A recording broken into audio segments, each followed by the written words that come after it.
성도 여러분 안녕하십니까? 새벽 말씀 묵상입니다. 다윗이 도망가고 있는 동안에 아주 나쁜 소식이 들려옵니다. 그의 신복 중에 한 사람이고 다윗으로 하여금 왕이 되도록 전적으로 도와준 아히도벨이 다윗을 배반하고 압살롬 편이 되었다라는 것이지요. 이것은 참으로 그에게 치명적이었습니다. 다윗은 사무엘하 16장 23절에 이렇게 말합니다. 아히도벨의 베푸는 모략은 하나님께 물어받은 말씀과 일반이라. 저의 모든 모략은 다윗에게나 압살롬에게나 이와 같더라. 아히도벨이 압살롬에게 있으면 그것은 다윗이 이미 죽은 것이나 다름이 없다라는 것이지요. 그의 모략은 하나님의 지혜와 같았기 때문입니다.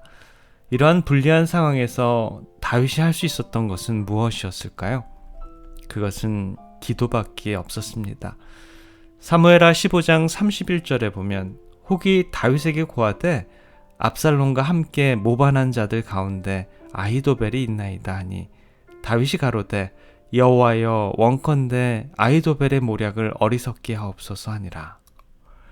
다윗의 생명이 촉각을 다투는 그때 다윗은 두려워하지 않고 하나님께 아히도벨의 모략을 어리석게 해달라고 기도합니다. 과연 하나님께서 그의 기도를 들어주셨을까요?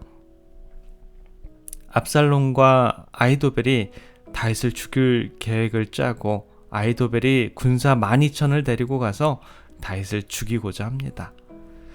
그런데 갑자기 압살롬의 마음속에 후세가 생각이 납니다. 그래서 그의 생각도 듣고자 합니다. 후세는 완전히 다른 제안을 압살롬에게 했고 압살롬은 아히도벨의 모략을 따르지 않고 후세의 제안을 따릅니다. 이것이 우연히 된 것이 아니라 하나님의 감석과 개입이 있었기 때문이고 다윗이 하나님께 전적으로 매달려 기도했기 때문이죠. 사무엘하 17장 14절에 보면 압살롬과 온 이스라엘 사람들이 이르되 아렉 사람 후세의 모략은 아히도벨의 모략보다 낫다 하니 이는 여호와께서 압살롬에게 화를 내리려 하사 아히도벨의 좋은 모략을 파하기로 작정하였음이더라. 다윗의 기도를 들으신 하나님께서 즉시 다윗을 보호하기 위해 압살롬의 마음을 바꾸어 후세의 조언을 따르게 합니다. 이것이 바로 기도의 능력입니다.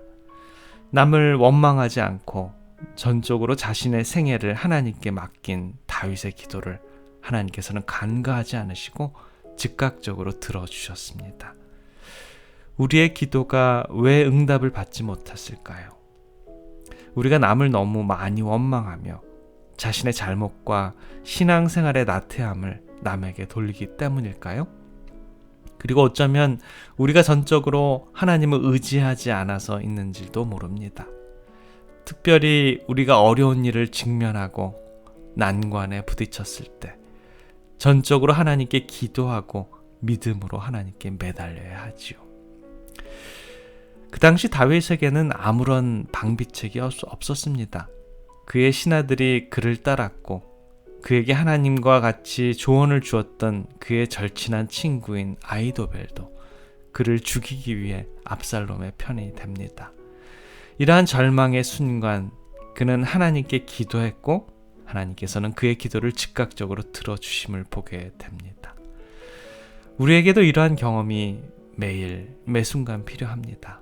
전적으로 하나님께 매달리고 그분을 의지하고 하나님을 바라봐야 되지요. 우리 하나님께서는 우리 중에 기적을 행사하실 것입니다. 우리가 전적으로 하나님을 의지할 때 하나님께서는 우리에게 기적을 베푸십니다. 우리가 하나님을 이용하고 그의 교회를 이용할 때 하나님께서는 우리에게 기적을 베푸시지 않으실 것입니다. 내가 하나님을 전적으로 내 자신을 맡기고 그분의 뜻에 살겠다고 결심할 때 하나님께서는 우리들에게 기적과 이적을 베푸실 것입니다. 이러한 각오와 결단이 우리들에게 있어야 합니다. 고대 어떤 왕이 길 한복판에 큰 돌을 갖다 놓았습니다. 그런 다음 그는 숨어서 누가 그 큰 돌을 치우나 지켜보았지요. 나라의 부유한 상인들과 관리들이 그 길로 걸어왔지만 그 돌은 그들은 돌 옆을 돌아서 지나갑니다. 많은 사람들은 길을 제대로 치워놓지 않은 왕에 대해 비난과 불평을 늘어놓을 뿐 그 큰 돌을 다른 곳으로 치우려고 하지 않았습니다. 그때 어떤 한 농부가 커다란 채소짐을 지고 나타났습니다. 돌이 있는 곳까지 다가온 농부는 짐을 내려놓더니 그 큰 돌을 옮기기 시작했습니다. 수없이 들어올리고 밀어낸 끝에 마침내 농부는 돌을 치우는데 성공할 수 있었습니다. 다시 채소짐을 등에 지려는 순간 농부는 그 큰 돌이 놓여있던 자리에 주머니 하나가 놓여있음을 보게 되었습니다. 주머니 안에는 많은 양의 금화와 함께 이 금화는 길에서 큰 돌을 치우는 사람에게 주는 것이라는 왕의 편지가 담겨 있었습니다.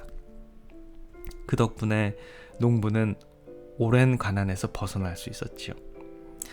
이 경험을 통해 농부는 다른 많은 사람들이 이해하지 못한 중요한 사실 한 가지를 배우게 됩니다. 모든 장애물은 자신의 환경을 개선하는 중요한 기회가 될 수 있다는 것입니다. 우리는 너무나 자주 우리 앞에 놓여있는 어려운 일들과 힘든 일, 고난과 재난, 역경에 대해서 불평하고 남을 원망하고 저주하고 미워합니다. 그리고 심지어는 하나님까지 원망하고 불평을 하지요. 그러나 그러한 어려운 일들과 힘든 일, 역경, 재난, 고난, 환난을 하나님께서 의도적으로 우리 앞에 놓아두었음을 우리는 알아야 합니다. 하나님께서 우리를 망하게 하시기 위해서가 아니라 그러한 역경과 어려움 중에서 더욱더 하나님만을 전적으로 의지하고 믿음으로 승리하시기를 원하시기 때문입니다. 다윗은 그러한 쓰라린 경험을 통해서 그가 어려움과 난관을 이기고 승리한 비결이 바로 저와 여러분들, 우리들 것이 되어야 하는 것입니다.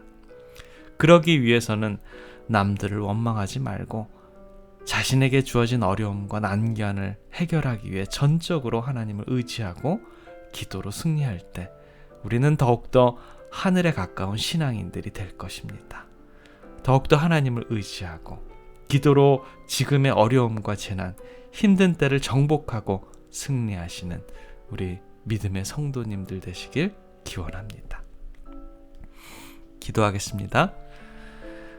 사랑의 아버지 하나님, 인생에 가장 어렵고 힘들 때 우리는 과연 무엇을 할 수 있겠습니까? 온전히 하나님께로 돌아가서 무릎 꿇는 조용한 시간이 필요합니다.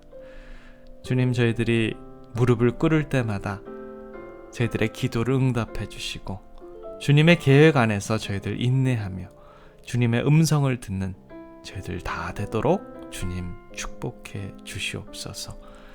사랑의 우리 구주 예수 그리스도의 이름으로 간절히 기도드립니다.